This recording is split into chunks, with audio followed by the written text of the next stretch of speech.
Setiap malam kita semua melakukan sesuatu yang kalau dipikir-pikir agak aneh. Kita berbaring, memejamkan mata, dan hilang kesadaran selama berjam-jam.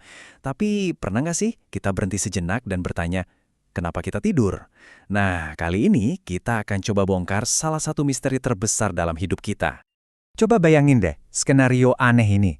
Anda baru aja punya bayi, terus dokternya bilang, "Selamat ya." Oh iya, cuma mau kasih tahu, sepertiga dari sisa hidup anak ini akan dihabiskan dalam kondisi mirip koma, badannya lumpuh total, dan dia bakal sering halusinasi.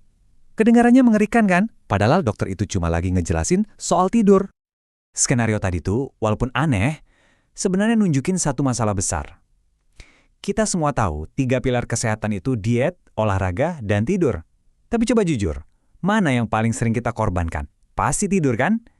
Kita sering banget nganggap tidur itu kemewahan, sesuatu yang bisa dipotong kalau lagi sibuk. Padahal, tidur itu kebutuhan biologis yang sama sekali nggak bisa ditawar. Dan masalahnya di sini bukan soal begadang sekali-sekali buat ngerjain deadline ya, bukan itu. Yang jadi masalah besar itu epidemi kurang tidur yang kronis.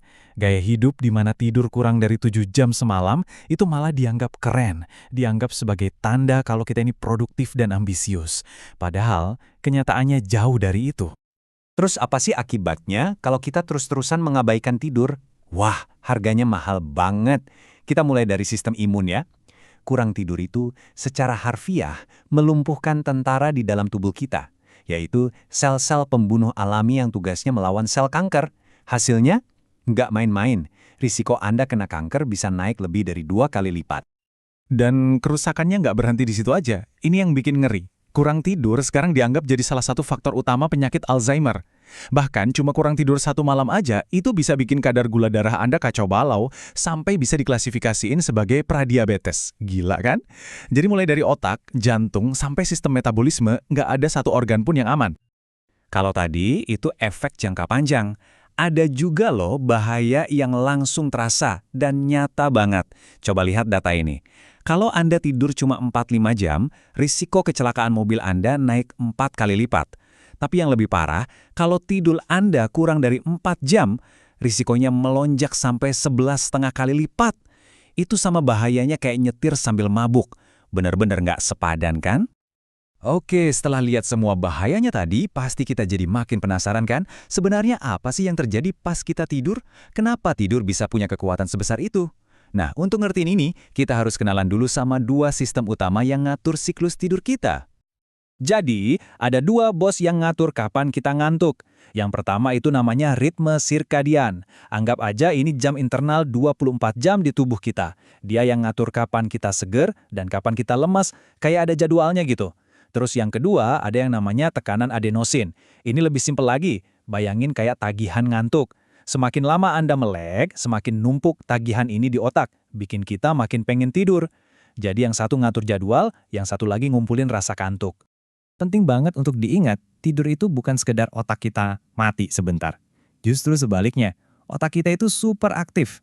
Selama tidur, otak kita bolak-balik antara 2 fase yang beda banget. Ada yang namanya tidur NREM, ini fase tidur dalam, yang paling banyak terjadi di awal-awal malam. Terus ada tidur REM. Nah, ini fase di mana kita mimpi yang lebih dominan di paruh kedua malam. 2 fase ini terus bersiklus, dan masing-masing punya tugas penting yang berbeda.